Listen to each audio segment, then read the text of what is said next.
Audio de mercados de Ann Bank de martes 4 de octubre de 2022. Vamos a intentar describir o hablar sobre los mercados desatinados, perturbados, locos, capaces de hundirte un 14% en 2 semanas y subir en tan solo 2 días un 5%. Vamos a hablar de Estados Unidos, un mercado en el que aún hoy nadie parece sentirse del todo a gusto, a tenor de los resultados de las encuestas del All Investor. Todos están en el lado bearish. 75% de los que responden dicen sentirse negativos o bajistas, lo que da a entender que no hay más espacio para el negativismo y quizás pueda provocar que la gente se precipite a comprar. Creo que sería precipitarse, apostar hoy por un rally sostenido, porque el posicionamiento es un poco diferente al sentimiento. El posicionamiento indica que los inversores todavía están comprometidos, todavía están posicionados en equity, en niveles promedios históricos. Es cierto que han hecho un gran trabajo en el sentido de que han reducido la exposición desde sus niveles máximos, y lo han hecho de forma considerable, pero todavía están muy por encima de niveles mínimos que observamos en episodios del pasado que coincidieron con niveles de negativismo como los actuales. Es decir, hay espacio para la claudicación. Pero bueno, vamos a empezar con la Fed, que es causante de todo esto. La Fed está en un modo muy hawkish, como ustedes ya saben, pero no podemos perder de vista que está en el final de un ciclo, lo que significa que no hay mucho espacio para subidas de tipos de interés. El punto de entrada, pues, para las growth strategies, si realmente estamos alcanzando o llegando al final del ciclo de subidas de tipos de interés, pues el punto de entrada está siendo cada vez más apetecible. Al fin y al cabo, el tema que está detrás de la gran mayoría de las empresas growth sigue siendo convincente. La transformación digital sigue siendo imperativa para el conjunto empresarial, lo que significa que estas empresas todavía tienen mucho, las empresas tecnológicas tienen mucho que facturar con toda esa transformación digital pendiente. A pesar de los vientos en contra geopolíticos, las grandes historias growth detrás de estos valores siguen siendo secularmente convincentes. Cloud, seguridad de la información, inteligencia artificial, the Internet of Things, quantum computing, automatización y robótica, bioingeniería, todo esto son temas convincentes con una perspectiva de largo plazo. El gasto en IT, es cierto, se ha desacelerado un poco, pero sigue robusto, con prioridades en ciberseguridad, cloud adoption, y esto es positivo, ¿no? El viento en contra principal para la temática growth es la recalibración de la expectativa de política monetaria, es decir, hasta dónde llevará el coste de funding o las tasas de descuento. Pero no me obsesionaría con lo que diga la Fed.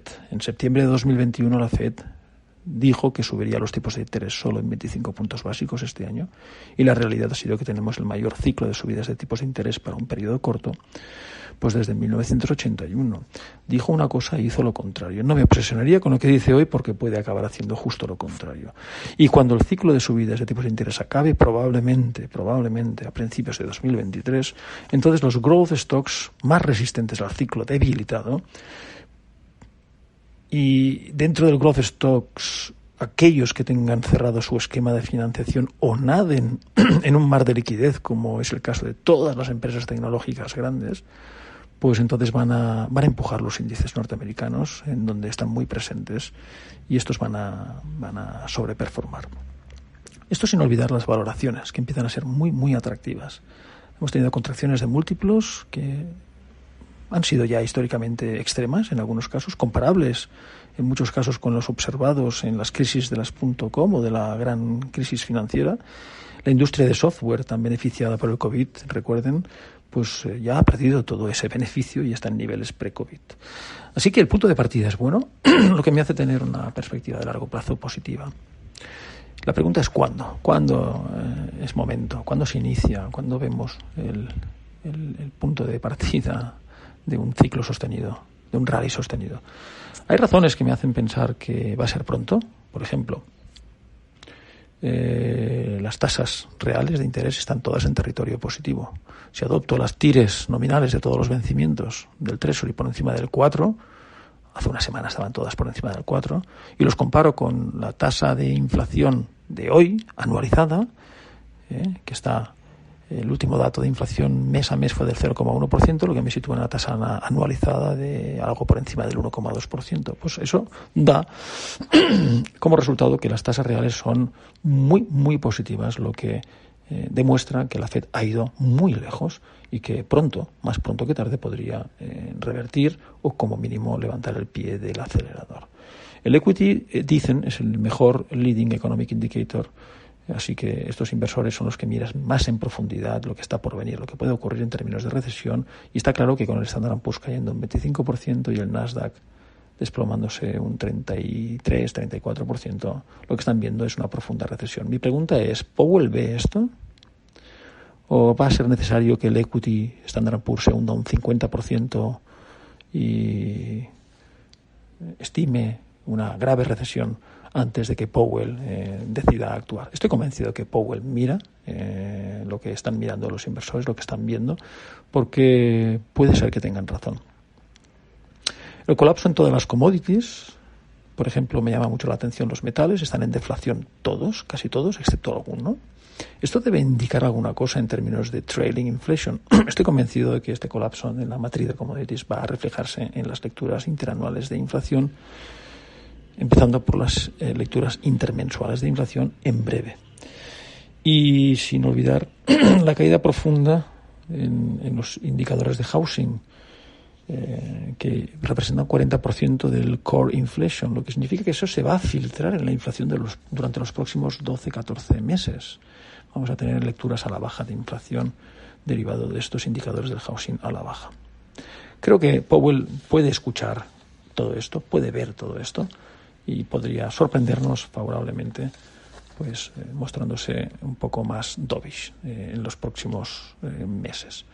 Ahora bien, uno tiene que mirar a todos lados y no puede esconder las informaciones que le desagradan. Y hay algunas informaciones que me desagradan, lo que me hacen mantenerme todavía cauto y descartar el inicio de un rally sostenido en el corto plazo. Esto es algo que no veo hoy. Hemos dicho que la Fed parece mentalmente preparada para enviar la economía directo hacia una profunda recesión con el propósito de controlar la inflación al más puro estilo volckeresque. Ya saben que ha subido 3 veces ya, creo, 75 puntos básicos, y promete seguir haciéndolo hasta que quede meridianamente claro que la inflación está en una trayectoria indiscutible de vuelta al 2%. Y ahí está el problema, porque vamos a tardar ver la inflación cerca del 2%. Vamos a estar en trayectoria, pero no vamos a estar en el 2% en el corto plazo. La pregunta entonces es, ¿va a tener que esperar a ver ese 2 o 3 o puede hacerlo antes? Esto es algo que no tengo una respuesta hoy, ¿no? Y hay otro aspecto que se añade al conjunto de elementos para la cautela y tienen que ver con un concepto clásico, un fenómeno clásico de ciclo tardío, y es la creatividad contable.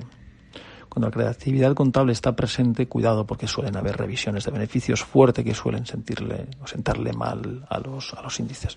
¿Por qué creo que este es un fenómeno presente hoy?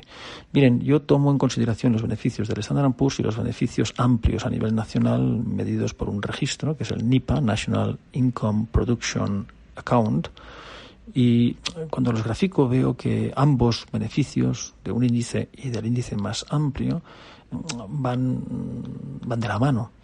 Pero hay puntos en la historia que acostumbran a coincidir con la fase final del ciclo en donde los EPS o beneficios del Standard & Poor's pues adoptan ritmos muy superiores. Y eso me hace pensar que se debe precisamente a la creatividad contable, porque los contables caros, que son los que consiguen estos milagros, suelen estar en las empresas grandes. Bien, hoy esos ritmos del Standard & Poor's en beneficios están 2 desviaciones estándar en relación a sus ritmos relativos tradicionales, lo que apunta a esa existencia de la creatividad contable. ¿Qué ocurre cuando esto sucede? Pues que el año que viene es muy difícil mantener ritmos, y hoy todavía las estimaciones proyectan el mantenimiento de ciertos ritmos, y como va a ser muy difícil, porque es lo que tiene la creatividad, ¿no? La creatividad te lleva al límite pronto, pues entonces va a haber revisiones, y esto es algo que hemos empezado a ver, creo que tímidamente, pero podría, si tengo razón, podría desembocar en una revisión más amplia, y por eso llamo a la cautela, o a como mínimo no apostar por un rally sostenido que pueda empezar ya en el corto plazo. Pasamos a Europa. Bien, eso no quiere decir que esté negativo, significa que sencillamente estoy trasladando en el tiempo el inicio de un rally sostenido, ¿vale? Pero, como he dicho anteriormente, en términos de valoraciones ya han habido ajustes comparables con graves crisis anteriores, y razones que me hacen realmente cómodo con una perspectiva de largo plazo en Estados Unidos. Europa. Bueno, Europa ha sufrido una suerte de downgrade masivo de proyecciones. La expectativa de crecimiento para el 2023 hace 6 meses estaba en el 2,5%. Hoy el consenso estima que el crecimiento será del 0,25%, muy, muy por debajo. Y en esta trayectoria de downgrade masivo, se ha llevado por delante los activos. Los stocks europeos han caído un 14% durante este periodo de revisión, los bonds han caído un 11% y el euro ha sufrido una pérdida del 11% durante este periodo. A pesar de que el consenso ya estima prácticamente un crecimiento nulo el año que viene, no puedo dejar de preguntarme si los analistas siguen infravalorando el downside risk. Y para saberlo debo esbozar una trayectoria económica para la eurozona en 2023. Y para hacer eso debo considerar 5 aspectos. 1, la magnitud del squeeze energético, algo clave. Otro, el shock de la inflación asociada al squeeze energético. El tercer factor, o driver, es el monetary tightening correspondiente por esa inflación.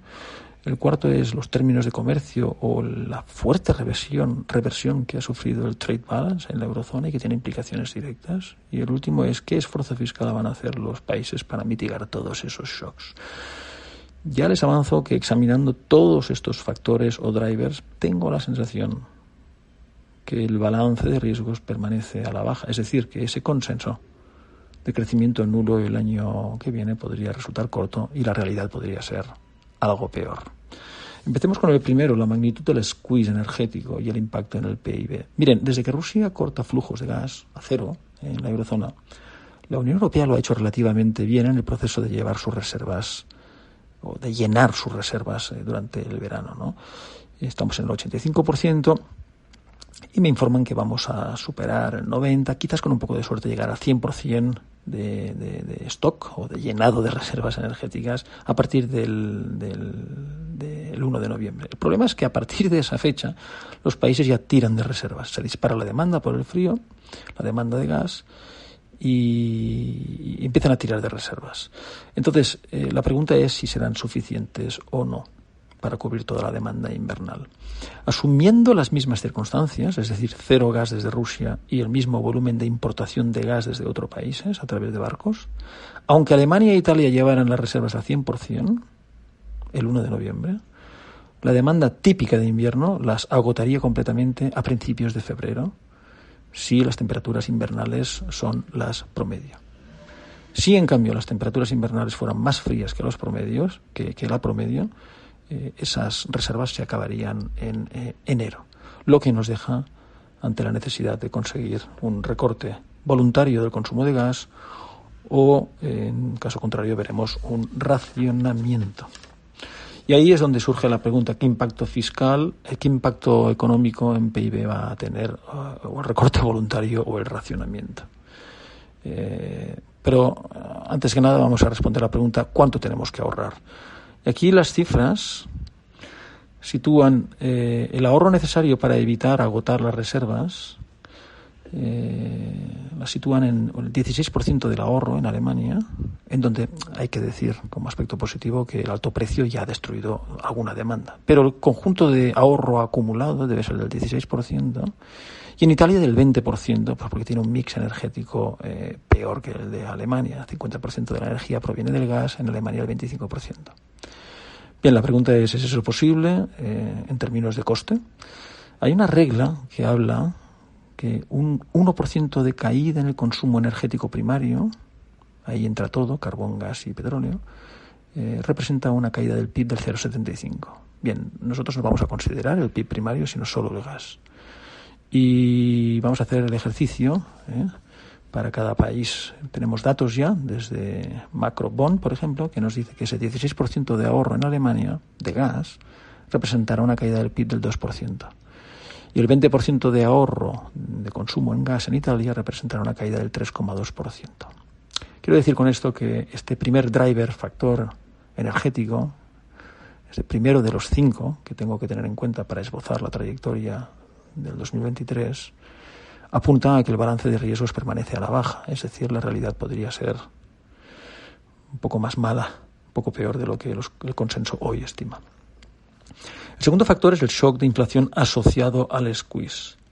En el IPC de Europa, deben ustedes saber que el 40% viene motivado por la energía. La energía pesa el 40% del IPC. Los alimentos un 22%, los servicios un 16% y los bienes un 13%. La buena noticia es que ese gran componente de la energía parece que en los últimos meses se ha estabilizado. La mala noticia es que los incrementos en precios se extienden ahora a los otros componentes en los denominados efectos de segunda ronda, lo que hace que el pico de inflación se traslade en el tiempo al futuro. Esto mantiene altos los precios, sobre todo los precios de producción. Pesa mucho en la industria intensiva en energía, fertilizantes, metalúrgicos, todos han recortado producción. Pero el problema no es solo ese, que ya es importante, sino que el problema es que se traslada, se extiende a quien necesita fertilizantes y metales. Pues procesadores de alimentos, procesadores o fabricantes de autos. Entonces sigue habiendo mucha presión. ¿Pueden estas empresas trasladar esto al consumidor final? Bueno, parece muy difícil que esto se pueda trasladar al consumidor que ha visto erosionado su renta real disponible, ¿no? ¿Hasta cuándo esta situación? Pues miren, el squeeze energético va a durar hasta marzo, abril, mayo del año que viene, por lo tanto, bien esta situación de shock inflacionario asociado pues puede durar hasta inicio de la segunda mitad del año que viene. Y este factor también sitúa los riesgos a la baja. Tercer factor, monetary tightening o shock de tipos de interés. Bien, todo lo anterior obliga al Banco Central de Europa a ser hawkish. La pregunta es hawkish ¿por cuánto tiempo? Bueno, miren, no lo sé, pero el BCE tiene por delante subidas adicionales de tipos de interés, que unos las sitúan en 150 puntos básicos para un terminal rate de 2,5, 2,75. Nosotros pensamos en el último Comité Global de Inversiones que podría quedarse ahí, pero hay voces, muchas, que sitúan las subidas adicionales en el ámbito de los 200, 225 puntos básicos para situar el terminal rate en el 3,25, 3,5%. Yo no sé si acabará en un terminal rate más bajo o más alto. Hay un aspecto que puede hacer que el terminal rate acabe siendo más bajo y por lo tanto las subidas adicionales no sean tan pronunciadas o tan extensas, y es la preocupación del BCE por la cohesión o la fragmentación en este caso. Un riesgo real si aumentan mucho los tipos de interés, queda claro. Lo que está claro también es que el BCE no va a seguir a la FED, por tanto no esperen que el BCE lleve los tipos a donde los llevó la FED, lo que supondrá pues presión continuada para el euro. Sea como fuere y sea cual fuere el terminal rate, si 2,75 o 3,25 son vientos en contra adicionales para las familias, las empresas y los gobiernos en Europa. Familias y empresas tienen una deuda que representa, según el país, el 200 o el 300% de la deuda sobre el PIB, así que esas subidas adicionales representan un peso muy fuerte para los márgenes empresariales y para la renta disponible de las familias. Las familias ya están mirando cuánto les sube este mes la hipoteca por la revisión de los tipos de interés, ¿no? Y eso sin olvidar que las subidas que están por venir en tipos de interés representan un golpe para la creación de nuevo crédito, ¿no? De hecho, la expectativa de demanda de crédito es la menor desde 2012, ¿vale? Este tercer factor, el monetary tightening o el shock de tipos de interés, también me hace pensar que los riesgos están a la baja. Me queda el cuarto factor, el shock en términos de comercio. Mira, ha pasado una cosa en la balanza comercial en Europa sin precedentes. Los precios de la energía que Europa tiene que pagar a nivel internacional han hecho que la balanza comercial pase de un superávit del 3% del PIB al déficit del menos 3% del PIB en los últimos 18 meses. Y esto no va a revertir pronto en tanto en cuanto la energía permanecerá cara. Normalmente hay un aspecto positivo por la debilidad externa de una región y suele actuar como un shock absorber. Me estoy refiriendo a la debilidad de la moneda, suele compensar. En este caso es que ni eso. En esta ocasión el euro se ha debilitado solo contra el dólar y solo contra los países que exportan commodities. En cambio, no se ha debilitado contra las monedas de países industriales competidores como Japón, contra las monedas de países exportadores de bienes como China o contra las monedas de países competidores en turismo. Así que la debilidad del euro en esta ocasión, lamento decir que no representa un shock absorber y lo único que ha hecho es provocar un mayor coste de importaciones sin lograr competitividad. Este factor también apunta a que los riesgos permanecen sesgados a la baja. Y el último factor son los esfuerzos fiscales para mitigar los shocks. Shock energético, de precios, coste de funding. Pues aquí veo límites también en la capacidad de los gobiernos. Y subrayo lo de gobiernos porque los gobiernos europeos que reciben todo tipo de demandas, solicitudes de ayudas por parte de familias y empresas, responden como pueden, ¿no? Con precios subsidiados, rebajas de impuestos, transferencias fiscales. El problema es que el tamaño y el scope de estos paquetes de ayudas gubernamentales difiere mucho entre los países de la eurozona, lo que a su vez aumenta el riesgo de fragmentación. Fíjense, Alemania ha destinado dinero para subsidiar el precio minorista y poner un cap al precio minorista de la electricidad y de la energía, y ese esfuerzo representa un 6% del GDP. Está mejor parada, puede hacerlo, tiene dinero, tiene ahorro y puede hacerlo, hasta el 6% del GDP. Italia, esas ayudas, esos subsidios para capar el precio minorista de la energía, representan un esfuerzo del 2% del PIB y España del 1% del PIB. Francia, entre el 3% del PIB. Por lo tanto, hay una gran divergencia. Algunos países como Italia exigen, pues, para evitar tener que gastarme todo esto en subsidios, pues, ¿por qué no ponemos un cap a nivel europeo para el precio importado del gas? Bueno, pues parece que esa solidaridad se mantiene elusiva. Temo que la divergencia en la respuesta fiscal magnifique la fragmentación. En resumen, considerando todos y cada uno de estos factores, uno a uno, pues me lleva a pensar que quizás la previsión del consenso para el año que viene infraestime los riesgos. ¿Cómo impacta todo esto? ¿Cómo le pega todo esto a los activos de la eurozona? Bueno, empezando por el euro. No veo una reversión sostenida en el medio plazo. La inflación de la eurozona es dirigida por energía, por lo tanto menos controlable. La inflación en los Estados Unidos es en parte dirigida por demanda, más controlable, lo que garantiza que habrá un diferencial importante de inflaciones más alta permanentemente en Europa que en Estados Unidos. Y este diferencial de inflaciones hará su trabajo en términos de presión sobre el euro. Los bonos. Acabando sobre el euro, no quiero decir con esto que no podamos ver un rebote del euro. No lo descarto, todo puede pasar en esta vida, ¿no? Pero cualquier rebote o apreciación significativa del euro, en mi opinión, sería una oportunidad para levantar coberturas y exponerte al dólar. Bonos. Creo que hay upside importante todavía para las yields en euro. La TIR del bono ha subido. Hace pocos meses estaba en menos 0,60 y ahora está por encima del 2%, si no me equivoco. Y puede seguir subiendo. ¿Hasta cuándo? Mire, la TIR deja de subir cuando pasan dos cosas. Uno, la economía se contrae y eso se puede medir con el PMI Composite. Esto está ya a la baja, se está cumpliendo. Pero la segunda condición no se está cumpliendo. La segunda condición dice que el IPC debe haber alcanzado su cima y empezar a moderarse. Esto no se cumple. El IPC y el PPI siguen escalando en Europa. Y creo que van a continuar escalando, dado que el squeeze de energía en invierno va a continuar. Así que creo que es pronto para comprar deuda en euro, tanto gobiernos como crédito. Y el equity. Bueno, el equity tiene una correlación muy importante con los spreads de crédito. Tiene todo el sentido del mundo. Cuando los EPS se erosiona al mismo tiempo la credibilidad crediticia y por tanto se amplían los spreads, caen los bonos.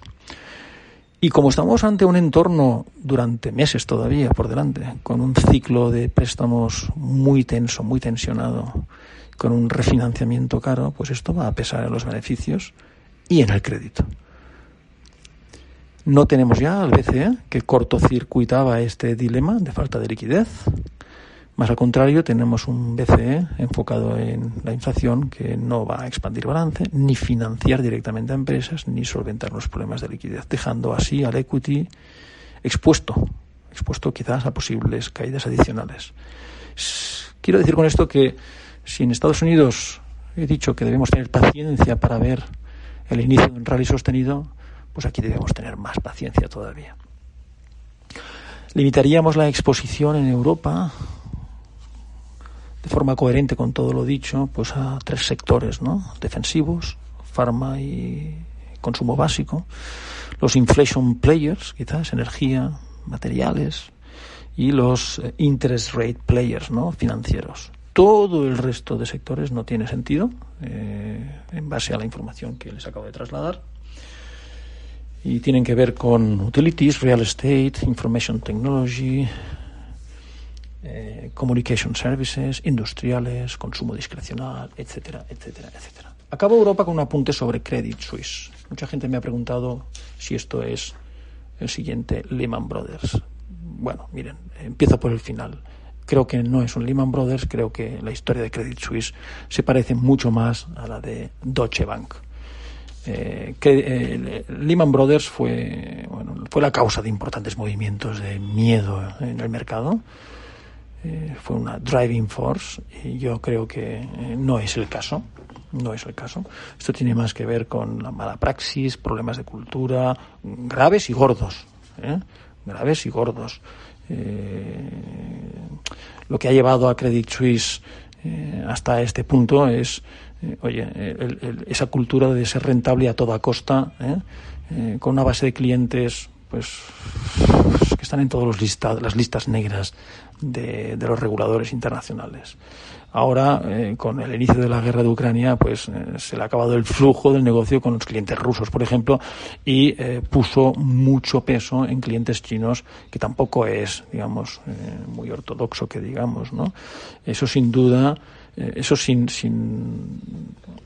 olvidar, pues su gran ambición, que lo llevó a actividades extremas en los negocios de total credit swaps, ¿no? Los títulos que son de clientes están depositados en el banco, pues prestar esos títulos a empresas como Archegos, el nefasto Bill Hwang, que llevó a la ruina prácticamente a Credit Suisse, provocándole unas pérdidas de más de 5.000 millones de dólares, la mitad de la capitalización de hoy, ¿no?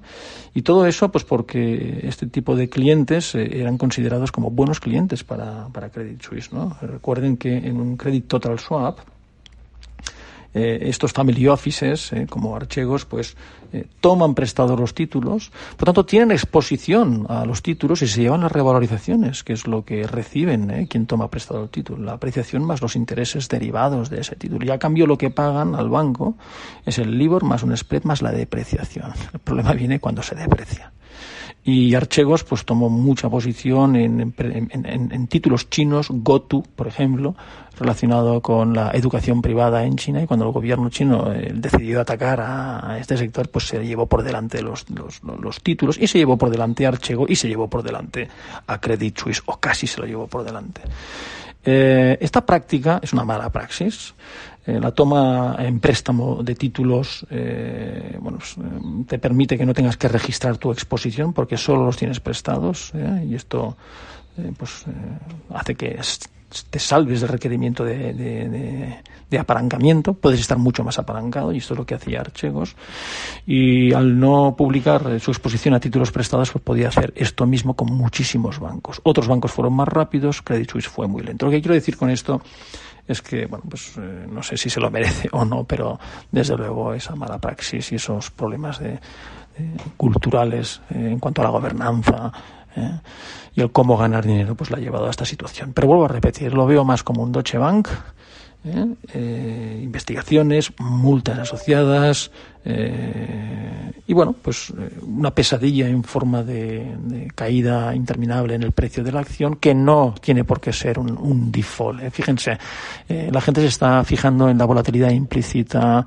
de los títulos de Credit Suisse, que están por encima del 60%, y ciertamente esa volatilidad implícita sugiere grandes movimientos en la acción, lo que puede llevarlo cercano a cero. Pero en términos de quiebra, de default, estaría un poco más tranquilo. Yo miraría el bono. El bono rinde un 6,5% 2025.